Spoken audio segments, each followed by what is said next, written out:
Deuxième partie de cette édition, les humains ont été sur la Lune, lancé des satellites qui ont transformé les communications mondiales et capturé des images d'étoiles et de galaxies lointaines. Toutefois, il y a également un côté obscur à nos activités spatiales.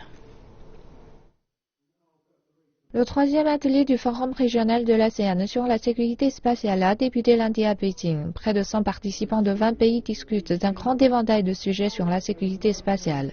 Cela inclut les lois internationales liées à l'espace, les politiques nationales et les mesures de contrôle des armes.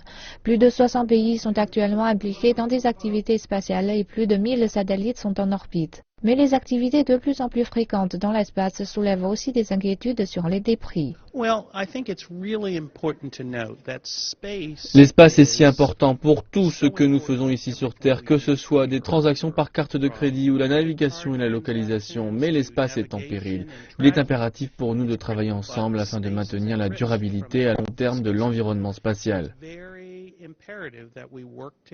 En plus des débris spatiaux, la course à l'armement dans l'espace pose une autre grande menace pour le futur.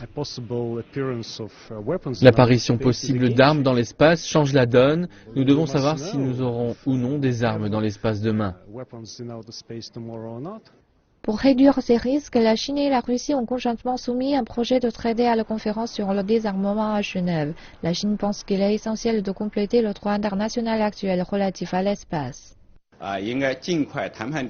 Nous devons négocier et parvenir à un document juridique qui empêche l'arsenalisation de l'espace et une course à l'armement dans l'espace dès que possible.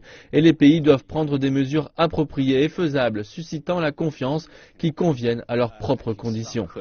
Un officiel chinois a indiqué que le monde ne devait se développer en premier et se désarmer ensuite.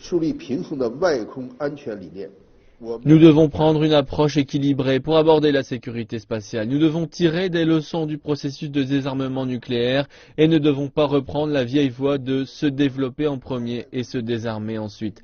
Nous ne devons pas attendre que l'épée de Damoclès soit au-dessus de nos têtes et ensuite réaliser la gravité du problème.